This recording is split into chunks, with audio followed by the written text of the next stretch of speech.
Hi there, Lindsay here, the Frugal Crafter. Today I'm going to show you how I put together this mixed media painting. It was using the prompt Krabby for Inktober, and I just threw all the ink at it that I had. Well, no, not all of it, but quite a bit. If you would like a real-time version of this tutorial that is fully narrated, you can find it at Critique Club, and I will put a link to that in the video description. Critique Club has over 90 real-time tutorials for you to follow along and access while you're a member. It's only $5 a month. You get monthly prompts, and you can upload your artwork for feedback from me if you'd like. So if that sounds like something you'd be interested in, you can check out the link in the video description and learn more or enroll today. I'd love to see you there. I'm starting off by sketching with an Inktense block on some Hahnemühle mixed media bamboo paper. This is one of their climate friendly papers, and I really find it works well for mixed media.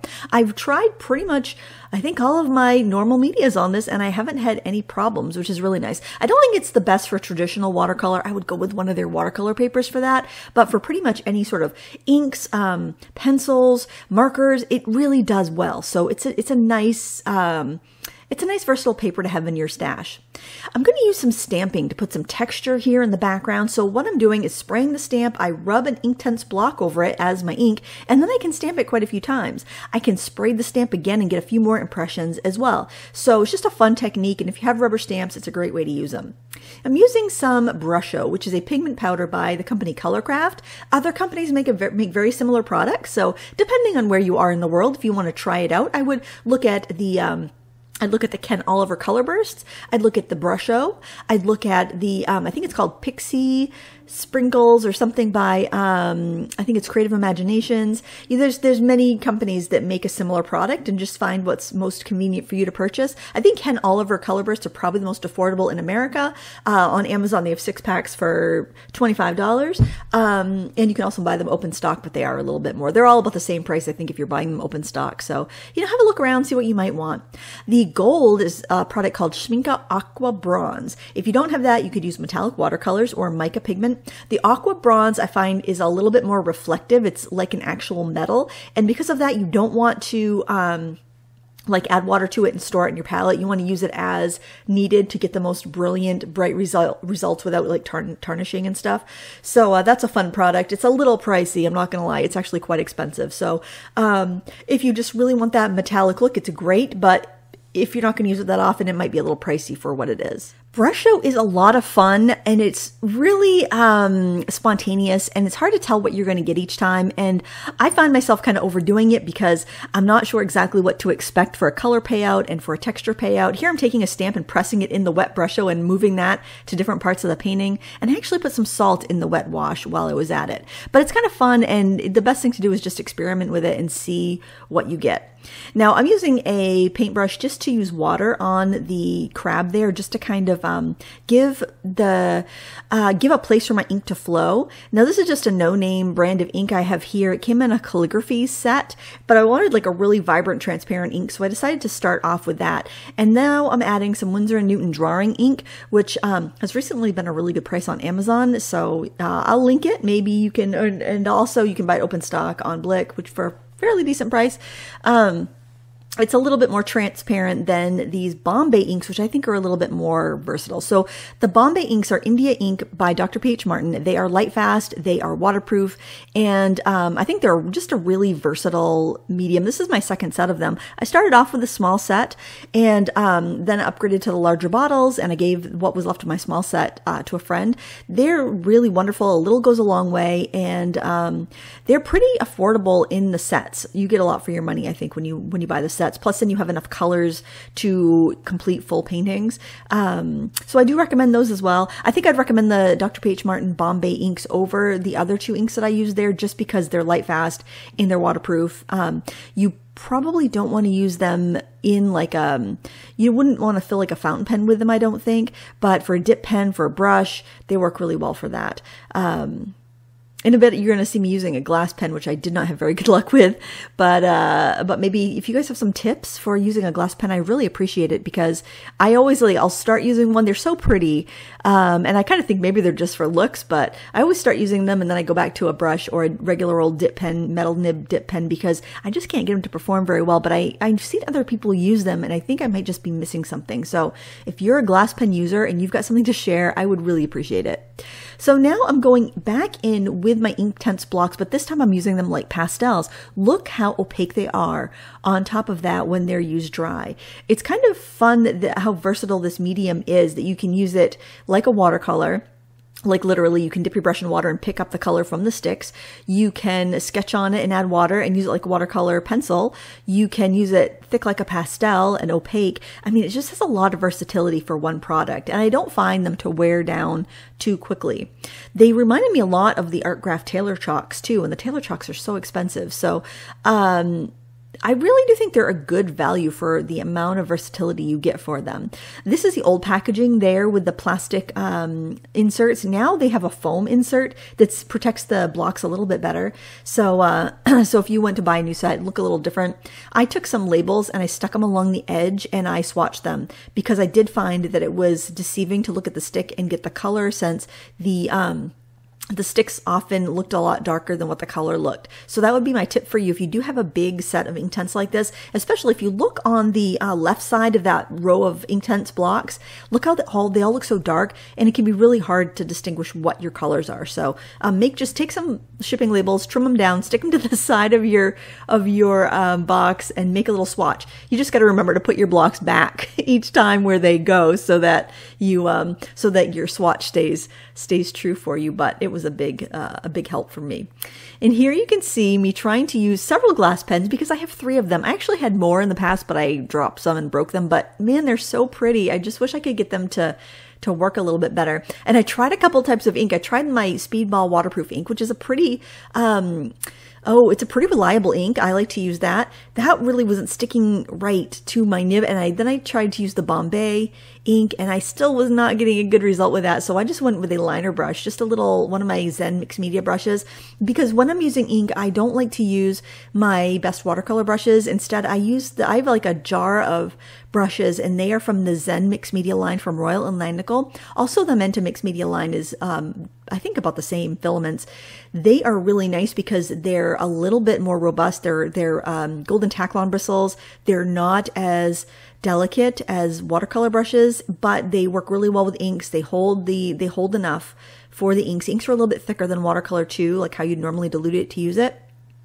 And I don't have to worry about damaging those brushes. Now, the only downside is that if I want to do like splashing effects, I don't find golden taklon brushes hold enough. So you're going to see in a little while that I did use my brand new Craft Ammo signature watercolor brushes to splash on some ink, but I did go right upstairs after and wash them out with soap and water. So I just want to clarify that. Yes, you can use your watercolor brushes, but I would highly recommend if you have some mixed media, gouache, or acrylic brushes, and I use the same brushes for gouache and acrylic, I would use those just to be on the safe side, because these Bombay inks, they're not acrylic, they're an India ink, but they do have a shellac in there that will dry permanent and waterproof. And if that dries in the ferrule of your brushes are never going to come to a perfect point again. And it's just going to make some more wear and tear on the brush. And why do that to your watercolor brushes? If you take care of your watercolor brushes, especially the larger sizes, they'll last you a lifetime. Your really fine brushes, I don't really use fine, like really, really small brushes, but if you do use some really, really small brushes, those could wear down after a while because watercolor paper is rough.